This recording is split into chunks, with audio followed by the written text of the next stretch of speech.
Percy the small engine had been ill for several days, so Sir Topham Hatt had sent Percy to the works to get mended.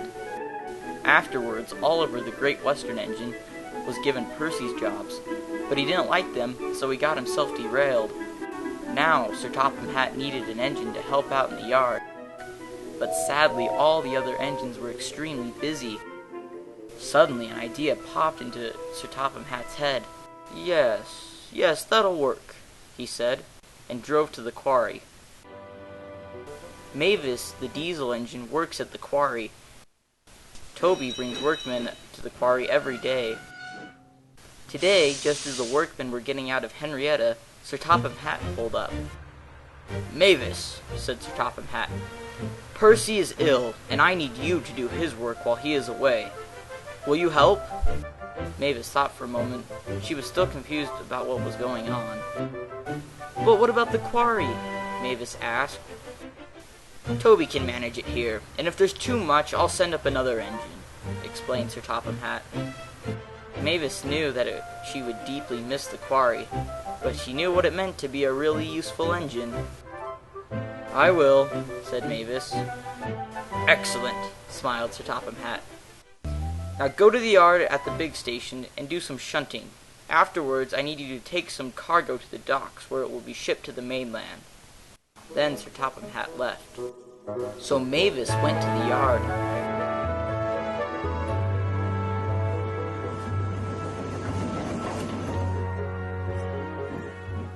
She did as she was told and shunted some empty trucks for Duck, a few boxcars for Douglas, and some coaches for Gordon.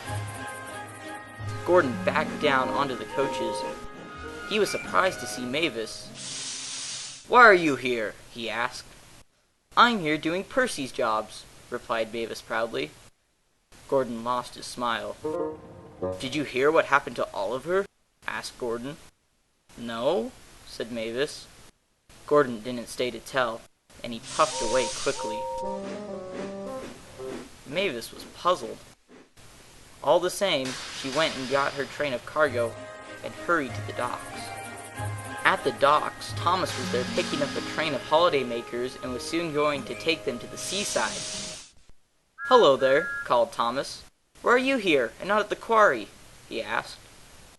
"I'm doing Percy's jobs while he is away." Thomas gasped. "You know those jobs are haunted," he said. Mavis was puzzled. "Why?" "Well," said Thomas dramatically, "Percy suddenly got ill, and then Oliver had a horrible accident. In my opinion, I think you are next to have some troubles, because of the haunted jobs." Mavis looked worried. "It should be alright. Percy is coming home tomorrow, so you should be alright for just one more day." And with that, Thomas left, with Mavis a little bit worried. Mavis was worried all night and couldn't even sleep. She didn't want to end up in trouble and have to go to the works. She waited and waited. Soon the sun began to peek over the mountains. Her driver soon arrived to get ready for work. Mavis was afraid and didn't want to go to work because she might get into an accident. Her driver started her up. Mavis kept her brakes on hard, though. "I won't go," she said. Her driver was puzzled. "Why?" he asked. "Because Percy's jobs are haunted," replied Mavis. The driver laughed. "Stuff and nonsense," he said. He tried to move her forward, but she stopped him. "Come on," he said, and tried again. Mavis's brakes couldn't take it, and they snapped. She rocketed forward right into a line of trucks full of rocks. She was covered in dust and rock, and her cowcatcher had been bent. Her driver went and telephoned for help. Percy had just gotten back from the works and was feeling great, so he took the breakdown train to the quarry. Once all the damage was cleared up, Percy pulled Mavis to the works.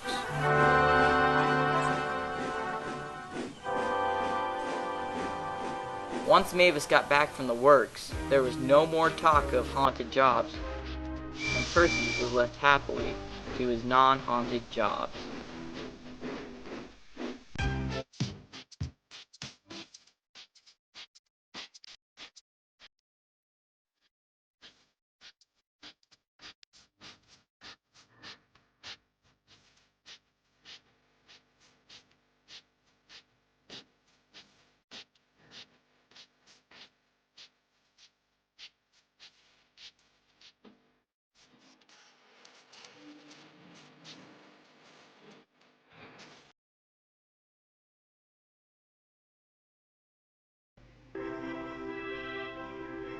Next time on Thomas and Friends, Gordon has to pull a special guest, but there is something different about this person. Will Gordon find out who it is? Find out next time in Gordon and the Farmer's Visitor.